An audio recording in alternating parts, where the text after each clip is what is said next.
I am DJ Johnson Ball, special Dinner at the Round Table podcast segment.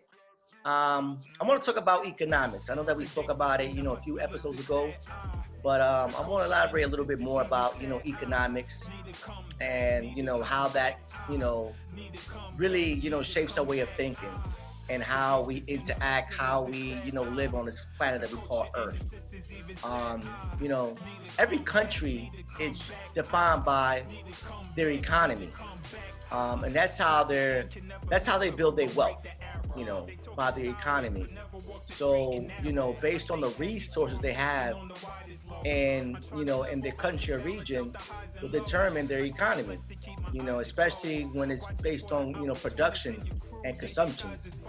Because our economy is really based on us producing and consuming.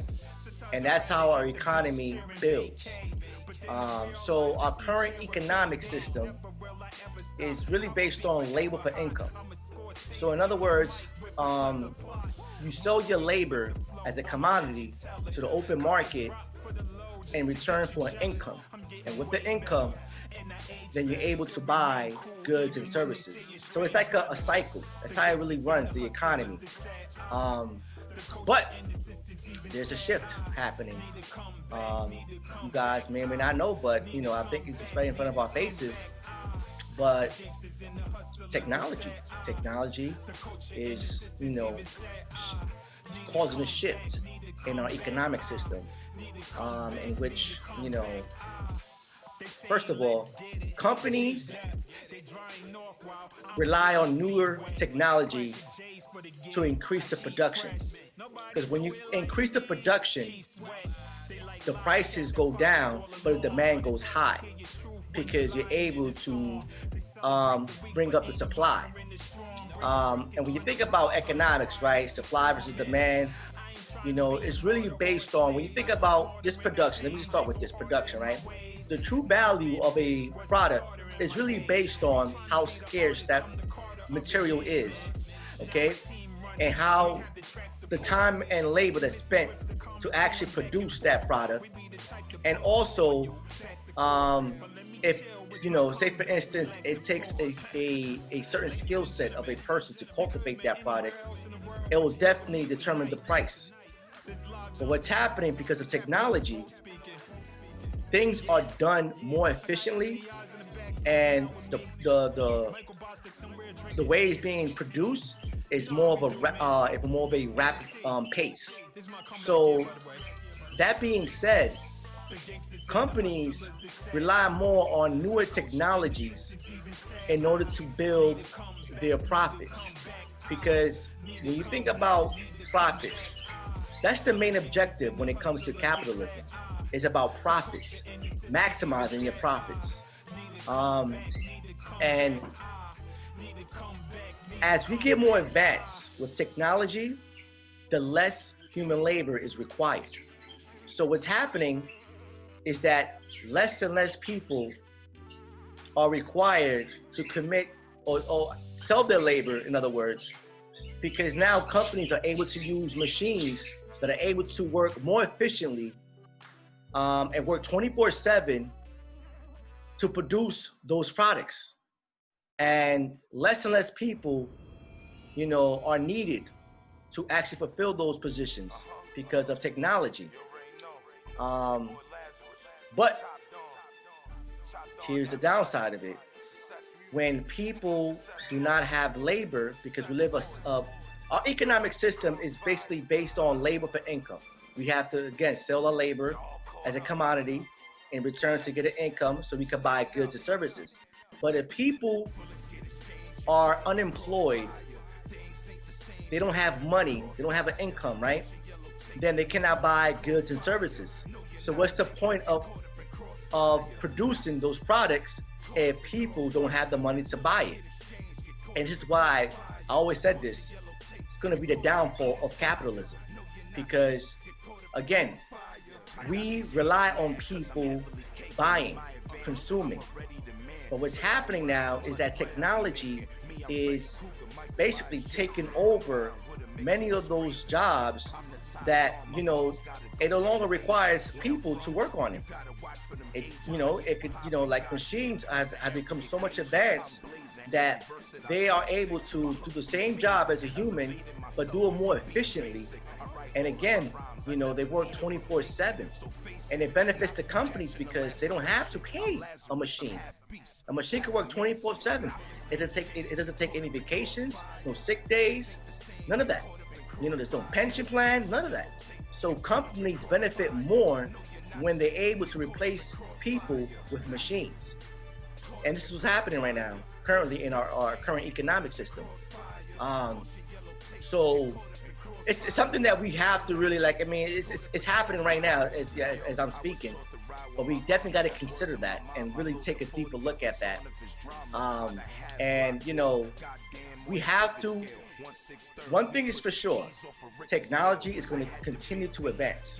We have no control over it. No control over how advanced technology is going to get. Okay? Now, what's going to happen is people are going to, more and more people are going to become unemployed, which now people are not going to have the buying power. And that's going to definitely affect the economy. But there's something that's going to actually change something that the economic system that many of us may see right now, but our shift of economics are turning into a wave now, especially with 3D printing, that we're able to now produce our own products. So in other words, we're able to make our own products where we don't have to buy products. I mean, for example, I just said right now, 3D printing. Once 3D printing becomes more advanced and more affordable, people are going to convert from being consumers to prosumers. A book that I highly recommend is right here, The Zero Marginal Cost Society by Jeremy Rifkin. And in this book, he talks a lot about how the economy is shifting to a different type of way that we would have never imagined that, in the next decade or so, we're going to live totally different. Okay? And he talks about marginal cost. And marginal cost, for those who are not familiar with that terminology, it's the cost of producing an additional unit of goods and services after you cover the fixed cost. So say for instance, like me, I make my own t-shirts, John Tavar. I'm able to cut the middleman. So that's a marginal cost that I could just eliminate based on me doing my own shirts. Now, once I'm able to have access to a newer technology that's able to increase the productivity of making my shirts, my marginal cost would be near zero, because now I don't have to pay anything. Perfect example is the digital age that we're living in. You think about this. Newspapers, magazines are almost obsolete because now everything is digital. They don't need now to actually need a material to print out paper.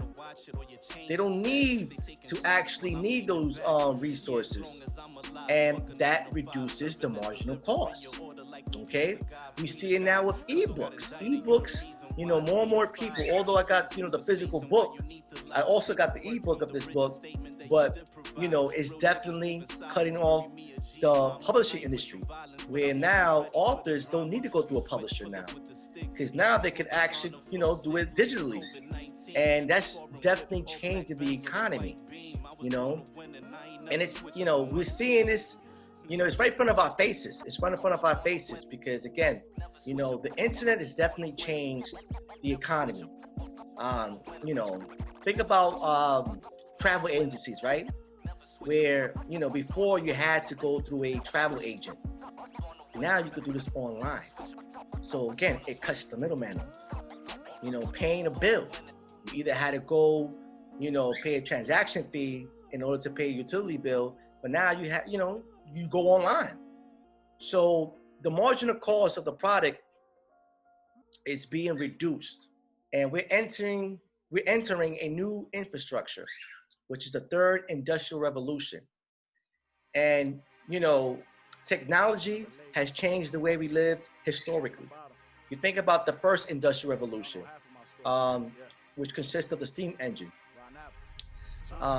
It changed the whole agriculture labor, where now we didn't need people to work on the fields, because now we have machines to actually do the labor. Okay, the second industrial revolution, you know, changed the way where, you know, oil, where we had mass production. We were able to produce a lot more because, you know, we were able to use oil as an energy source to create mass production. And the third industrial revolution that I'm talking about that's happening right now, we're seeing right now, and I'm saying once 3D printing becomes more advanced and more affordable, it's going to change everything. Where people, more and more people are going to become prosumers opposed to being consumers. Because again, you're going to start producing your own product.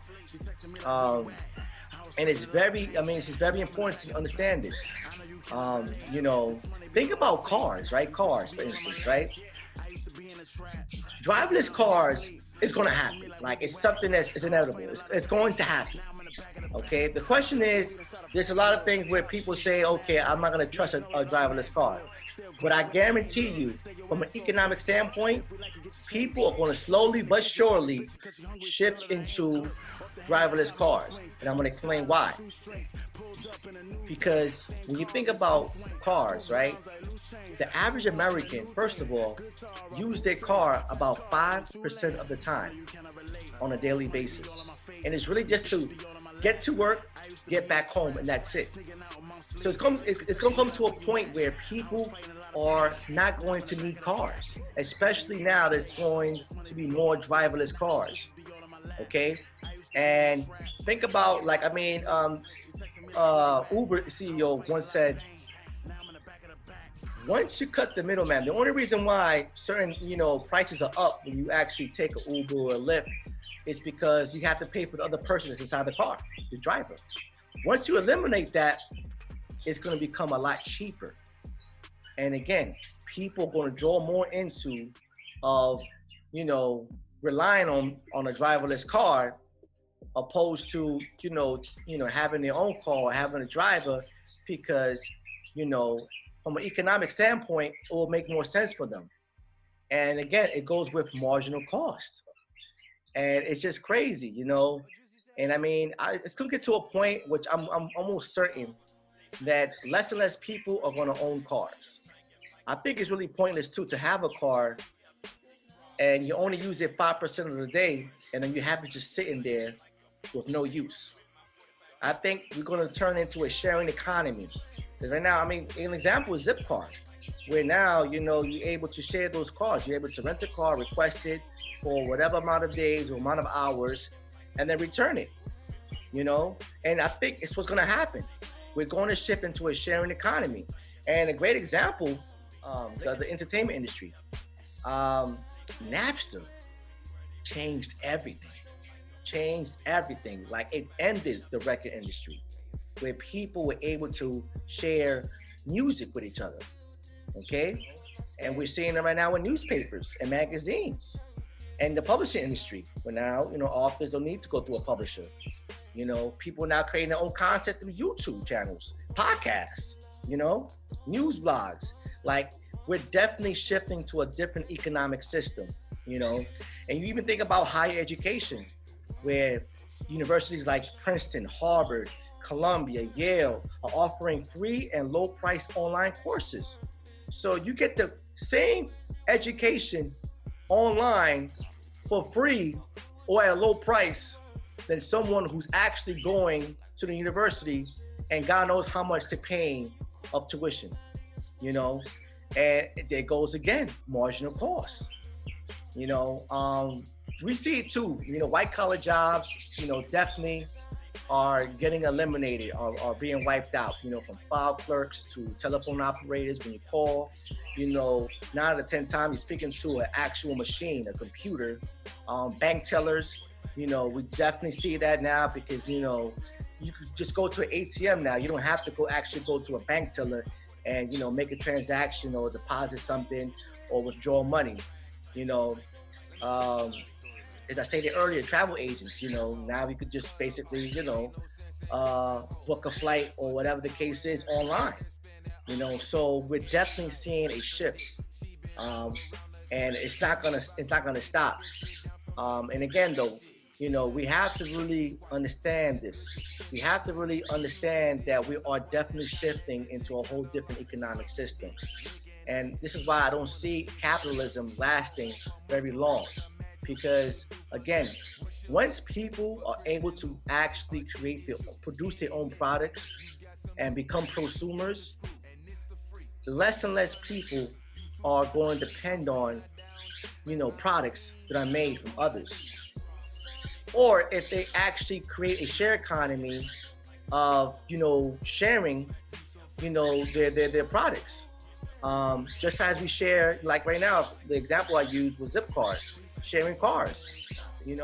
Okay, you think about now with AIs, artificial intelligence, robotics, pattern recognition technologies are changing the way we're living. AIs are taking over knowledge workers' jobs that requires degrees to have, such as accountants, lawyers, journalists, radiologists, where it could be done with a software now, to actually do your taxes. You don't have to go to a tax preparer, just, get a software and it does it for you. It's to a point where economists are saying that by 2034, which is 14 years from now, a decade, less than a decade and a half, 47% of all the jobs that exist today are going to be wiped out. Okay? So the reality is that technology is taking over. Okay? The replacement of human labor with machines is you can't stop that, especially when companies are able to maximize their profit of doing that. Okay? Now the thing is that once we have the 3D printing more advanced and more people have, it's more more affordable for people to actually have, that's going to change the whole economic system. And one thing I know is that every shift in human history has been a result of a technological innovation. Everything, the way we live. Think about how people used to get their water. Centuries ago, they had to go to the river with a bucket and just gather as much water as they can. Now, because of technology, we actually build pipes. Where now, with a flick of a wrist, you get all the water you want. So these are things that when you really think about technology, all our problems in our life are technical, and technology definitely solves our problems. So technology, again, historically has always changed our value system and the way we live.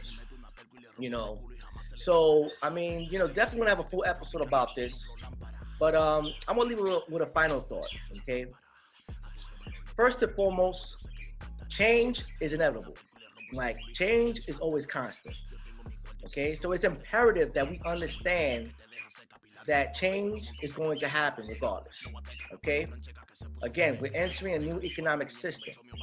All right, and a documentary I want to recommend, by the way, is a documentary called "Will Work for Free," and it definitely talks more about 3D printing. And once it becomes more advanced again, trust me, it's going to change everything, everything. Okay, and once driverless cars come in place as well, and then we make the shift into renewable energy, forget about it. Once we're able to really store, like for instance, solar energy, right? Solar energy, we know the sun has energy, and you could only imagine how much energy we can harness from the sun. But once we're able to really store that energy, it's going to get to a point where we're able to use, and that's going to be the third industrial revolution, where we can harness that energy, store it, and then have it saved, and then we can actually share it to the other side of the world. Because the sun doesn't shine 24/7. But once we find a way to store it and actually harness that energy, forget about it, you know. And this is why we're definitely shifting into a whole different economic system, which in a way is going to relieve us from committing ourselves of committing 50, 60 hours a week of labor, where now we don't have to work as much. And also, if humans are able to produce their own products, grow their own food, you know, via vertical farming now, you know, less and less that we're going to rely on income. And we're able to really now, you know, live on our own, in other words. Our economic system is going to change. It's going to change. The only question is how long it's going to take. And yes, I really believe there are going to be that less than 1% who's going to get in the way of trying to really delay that. For the simple fact that it's going to delay, I mean, it's going to stop them from making profits, especially the energy companies, because energy has always been free. And it could have been free 100 years ago. You know, Tesla, you know, and I'm definitely have an episode about Tesla because, you know, again, you know, it's always been there. Energy has always been available for us, you know, but it was a way for them to actually withhold that information from us and make it into a way where it's not something that could be abundant. It was scarce. And that's how they could put a price tag. You can't put a price tag on something that's abundant. GG, I am DJ Johnson Ball with my co-host Lionel Chris Ryder. We are Dinner at the Round Table Podcast, your source to knowledge. Make sure you click like, share, subscribe to our YouTube channel on the lower right-hand side. We appreciate the support. Peace out.